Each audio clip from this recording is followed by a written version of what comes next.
Channel Abhijit guys. তো অনেক দিন ব্লগ স্টার্ট করছি, আর বিশেষত ট্রাইপডটাকে দেখে ভাই আরও ব্লগ করতে ইচ্ছা হয়ে গেল। কারণ যে ট্রাইপড আমি একটা টাইম ব্লগে এত নেশা হয়েছিল, ট্রাইপডটা কিনেছিলাম, সেই ট্রাইপডটা আজকে ধুলে জমে গেছে, সেগুলোকে পরিষ্কার করে আবার ব্লগ স্টার্ট করলাম। আর মেন যে বিষয় সেটা তোমরা থাম্বনেলে বুঝে গেছে যে কিনের ভিডিওটা হচ্ছে।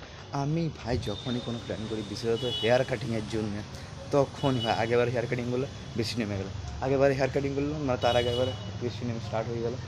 তো যখনই আমি হেয়ার কাটিং করি, জানি না আমার সাথে কী শত্রুতা আছে, যখন আমি হেয়ার কাটিং করতে যাবো কোনো না কোনো প্রবলেম হবেই। তো এবারেও গেছিলাম, আর যদি দেখতে পাচ্ছি পুরো এই গানটা ভিজে আছে পুরোটা। আর আমি হাফ প্যান্ট পরে এখন ঘুরছি, যা অনেকে বলার পর আমি এই ড্রেসটা পরে এখন ব্লগ করছি। কারণ হোয়াটসঅ্যাপে একটা গ্রুপ ওনাকে একজন তৈরি করেছে, মানে অনেক দিনের গ্রুপটাতে। তো তারা বলে ভাই তুমি এই ড্রেসটা এইরকম একটা ড্রেস পরে তুমি ব্লগ স্টার্ট করবে। তো ব্লগ স্টার্ট করলাম, আর আগেও একটা ব্লগ স্টার্ট করেছি এটা নিয়ে। তো ওসব বাদ দাও, এখন অন্য বিষয়ে বলছি। আর সেটা নিয়ে আমি এখন খুবই, তোমরা অনেকে বলছো, হোয়াটসঅ্যাপ গ্রুপেও বলছো, ফেসবুকে বলছো যে ভাই ব্লগ কেন আসছে না। আমার বন্ধুরা অনেকে বলছে, রিক নামে, যেটা যে এখন কলকাতা থাকে কিন্তু এখন বাঁকুড়াতে আছে। তো কালকে পরশু বলছে আপনারা সত্যিকারকে গেলাম, আমরা একটা ভিডিও ছেড়েছি আমি শর্টসে, আমার প্রাণেশ্বর বাঁকুড়া। তো সেইখানে যে ভাই বলছে ভাই ভিডিও কেন আসছে না, তো আমি বললাম প্রজেক্টের জন্য, অন্য কারণে ওকে বলেছিলাম, ভিডিওতেই বলছিল প্রজেক্টের জন্য। তো না হলো প্রজেক্টের জন্য, কারণ রাষ্ট্রবিজ্ঞান আছে আমার, যেটা শুনেই অনেকে ভয় পেয়ে গেছে। কারণ পল সায়েন্সটা মাধ্যমিকের পর নিয়েছিলাম, ভেবেছিলাম সহজ হবে, কিন্তু ভাই মোটেও নয়, মোটেও ভালো নয়, মোটেও সুবিধা নয়। পল সায়েন্সটাকে মনে হচ্ছে কুচি কুচি করে কেটে ফেলে দিই, বইটা কিন্তু কিচ্ছু করার নেই গায়ের। কারণ এই চেষ্টা আমাকে ভালো করে দিতে হবে। আর মাধ্যমিকটার সময় অতটা আমি পড়িনি, কারণ এই চেষ্টাও একটু, এই চেষ্টাটা একটু ভালো করে করতে হবে, কিছু করার নেই। তাই প্রজেক্টটা ভাই যা দিয়েছে, মানে কাল ঘাম ছুটে যাচ্ছে, কাল ঘাম। তো আর যাই হোক, এখন প্রজেক্টগুলো করতে হবে। তো অনেকে বলতে হয়েছে রাতেও তো প্রজেক্টগুলো করা যায়, কারণ কিন্তু আজকে আমার প্রজেক্টগুলো রাতে করা যাবে না, কারণ কম্পিউটার ক্লাস আছে, কম্পিউটার ক্লাস তো আর একটা প্রাইভেট আছে। হ্যাঁ, তোর তার ঢুকতে ঢুকতে আমার মোটামুটি বাড়ি ঢুকতে ঢুকতে মোটামুটি আমার 10 সাড়ে 10টা বেজে যায়। তারপরে খেয়ে দিয়ে একটু রেস্ট নিতে হয়, তারপরে একটু ইউটিউবে ভিডিও দেখি, তারপর ঘুম, তারপর প্রেতকথা প্রেতকথা আমার সেরা লাগে। তো যাই হোক, এখন একটু প্রজেক্টগুলো করে নিই আর ইন্ট্রোটা দিয়ে দিই, চলো। এখানে আছে তোমরা ঠিক সেখানে ব্লগ বানা চলে আসে অভিজিৎ, চলো। তো গাইস, তোমাদেরকে আগে থেকে আমি একটা জিনিস দেখিয়ে দিচ্ছি, যারা জানো তারা তো ভালো। দেখো, এই হচ্ছে আমার বোর্ড, এই হচ্ছে আমার পেজ। পেনগুলো তো তোমরা সাধারণ যারা যারা প্রজেক্ট করে তারা সবাই জানো। এই হচ্ছে আমার ট্রাইপড, এখানে ব্যাগ, স্কুল ব্যাগ, আর এইখানে হচ্ছে আমার ল্যাপটপের ব্যাগ, খাতা। আর এইখানে দেখো কি আছে, জবরা, জবরা ছেলে, তাই জবরার সঙ্গে থাকি। আর এখানে আমার পালিশ, যখনই আমার একটু হাতটা ধরে যায় তখনই আমি ওইখানে একটু হেলান দিয়ে দিই। তো চলো এখন লিখে নিই একটা, এই পেজটা অন্তত লিখে নিই, তারপর তোমার সাথে কথা বলছি, চলো।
গাইস, আঁকা হতো, ছাড়ি।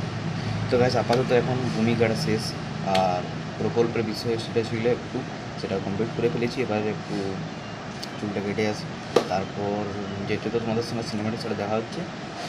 আর তারপর স্নান করব, তারপরে একটু হালকা করে গান শুনবো, সব তোমাদের দেখাবো আস্তে আস্তে।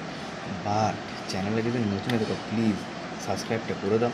2000 সাবস্ক্রাইবার্সের খুব কাছাকাছি চলে এসেছি, তোমরা আমাকে এতটা সাপোর্ট করে আছো, সবাইকে খুব খুব খুব ভালোবাসা, আর সবাইকে থ্যাংক ইউ। আর অনেকে আমাকে বলছে যে দাদা তোমার ভিডিও খুব ভালো লাগে, তোমার সঙ্গে মিট করে, তাদেরকে তো আরও বেশি করে ভালোবাসা। কারণ এই জিনিসটাই টাকার থেকে বেশি দামি ভাই। অনেকে বলে টাকা কামাতে এসে, টাকা কামাতে এসে প্রত্যেকটা ইউটিউবার, কিন্তু প্রত্যেকটা ইউটিউবের একটা স্বপ্ন থাকে, যারা অ্যাক্টিং করার ইচ্ছা, সেটা তারা ইউটিউবের দ্বারা সাকসেস পেয়েছে। তো অনেকের সঙ্গে দেখাও হয় বাইরে গেলে, যে তুমি হ্যাশট্যাগ অভিজিৎ আগে, মানে অভিজিৎ বলে, যে তুমি অভিজিৎ। বড়ো বড়ো ছেলেরা, মানে আমরা বড়ো বড়ো দাদারা দিদিরা অনেকে আমাকে অনেক সময় বলেছে অভিজিৎ দা তুমি স্যারের সঙ্গে দেখা হয়, খুব ভালো লাগে। এই জিনিসটাই ইউটিউবে আমি চেয়েছিলাম, মানে মানে কয়েকজন এসে জাস্ট কথা বলে যেন, এই জিনিসটাই জাস্ট ভাই একটা আলাদা লেভেলের লাগে মজা, যে আমাদের অন্যভাবে দুজন মানুষ দেখছে, চিনছে, সেইটুকু। তো অনেকটা বলে ফেললাম, চলো চুলটা কেটে আসি।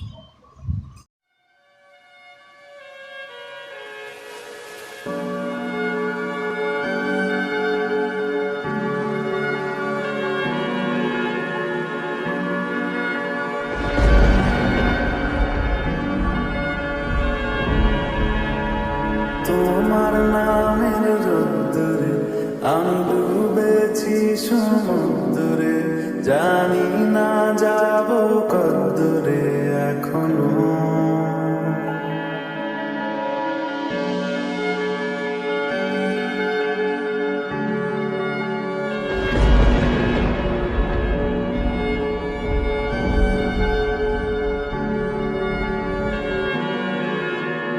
তোমার নামের রোদ্দুরে আমি ডুবেছি সমুদ্রে, জানি না যাব কদ্দুরে এখনো। আমার পোড়া কপালে আর আমার সন্ধে সকালে তুমি। এখন ফাইনালি লালবাজারে চলে এসেছি, বাট আজকে অনেকটা ভিড় আছে গাইস, অনেকটা। খুব গাড়ির একটা হর্ন বাজিতে চলেছে বাসের, জানি তো এই বাসের টাইম সব কিছু জানা আছে। তো যাই হোক, এখন লালবাজার একটা জায়গার সামনে দাঁড়িয়েছি, যেটা নাম বলা চলবে না। তো আগে পার্লারে ঢুকি, তারপর তোমাদের সঙ্গে দেখা হচ্ছে, চলো।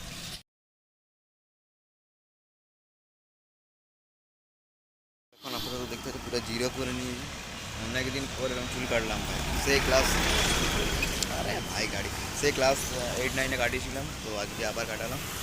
তো চলো এখন হচ্ছে। আর আপাতত একটু ঠান্ডা খুব যদি কিছু খেতে পাই তাহলে খাবো, জানি না খাবো কি পাবো না। তো চলো দেখা যাক, তাহলে খাবো নাহলে আবার চলে যাবো। চলো গাইস, এই মাত্র জাস্ট চান করে বেরোলাম, আর দেখতে পাচ্ছ ঘরে আসার পর হালকা করে শুনতেও হয়েছে এটা কেমন চুল কাটা হলো। আর আমার হিসাবে মোটামুটি ঠিকই আছে। তো যাই হোক, আগের করে যখন চুলটা এরকম করে কেটে যেতে তোমাদেরকে বলছিলাম, তো অনেক ছোটো ছিলাম তখন, ছোটো না অনেকটা বড়ো ছিলাম, অনেকটাই বড়ো। তো 8-9-এ কেটে এসেছিলাম, যতদূর মনে পড়ছে এই ক্লাসে ইয়ে। তো যোদ্ধার ভাই যা আবার হয়েছিল আমার সঙ্গে। তো সঙ্গে সঙ্গে এখানে আর এক জায়গায় আমার চুল কাটতে হয়েছিল, তারপরে ঘরে ঢুকতে পেরেছিলাম, নাহলে ঘরে ঢুকতে পারিনি। তো এরকম ব্যাপার হয়ে গিয়েছিলো। আমার চুলটা আমি ডিজাইন করে কেটেছিলাম সেরকম, মানে ফার্স্ট টাইম এরকম এক্সপিরিয়েন্স হয়েছিল। মানে ওয়ান সাইড, মানে বলেছি কীরকম, এইখানে পুরোপুরি চুলটা ছিল, পুরোপুরি যেমন চুলটা থাকে, তো আমি এইখান থেকে লাইন দিয়ে দিয়ে চুলটাকে কেটে পুরো এই জায়গাটায় এনেছিলাম, এই জায়গাটাতে। তো এরকম চুলটা কেটে জাস্ট ঘর ঢুকেছিলাম, বাকি এইসব পুরো একদম, মানে চুলটা তখন আমার অন্যরকমের ছিল, এত দূর পর্যন্ত চুলটা ছিল, এত দূর পর্যন্ত পাক্কা। তো এই ঘরে ঢুকেছিলাম ভাই, আরে ভাই কে চিৎকার করেছে না। তো যখন ভাই ঘর ঢুকেছি সঙ্গে সঙ্গে সবাই দেখে বলছে রে চুল কাটা হয়েছে। তো সঙ্গে সঙ্গে আবার নতুন অন্য একটা পার্লারে গেছি, সেইখান থেকে চুল কেটে আবার আমি ঘরে এসেছি, আবার মানে তারপর আর যেতে পারি, তখন ঘর ঢুকতে পেরেছি। তো আবার এবার নতুন একটা স্টাইলে চুল কাটলাম।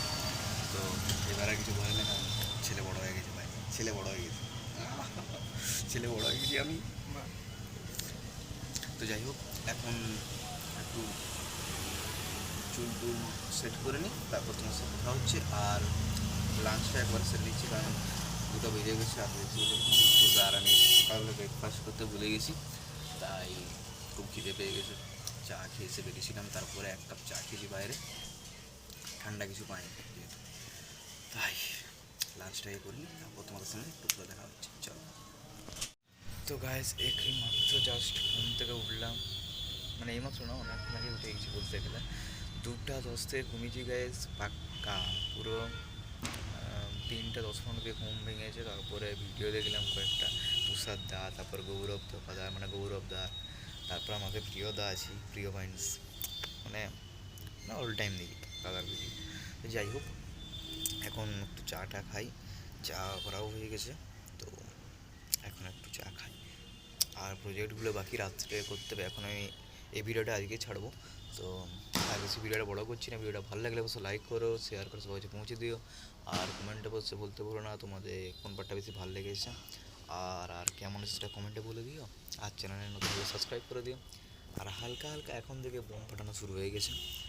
আর হ্যাঁ, প্যান্ডেল নিয়েও বাঁকুড়ার একটা প্যান্ডেল নিয়েও আমি ভিডিও করবো, এবছরও প্রতি বছরই করি। আর পুজোতে তো ব্লগ আসছি, কিন্তু নভেম্বর মাসে একটু প্রবলেম হতে পারে ব্লগ আসা নিয়ে। তো যাই হোক, আর এখন অনেকটা অন্ধকার হয়ে এসেছে, কারণ 6:10-15 প্রায় বেজে গেছি, 6টায় বাজছে, 6:05, তো এরকমই হবে। তো যাই হোক, টাটা, গুড বাই, ভালো থেকো সবাই। আর চ্যানেলের নতুন সাবস্ক্রাইবটা প্লিজ করে দিও। বাই।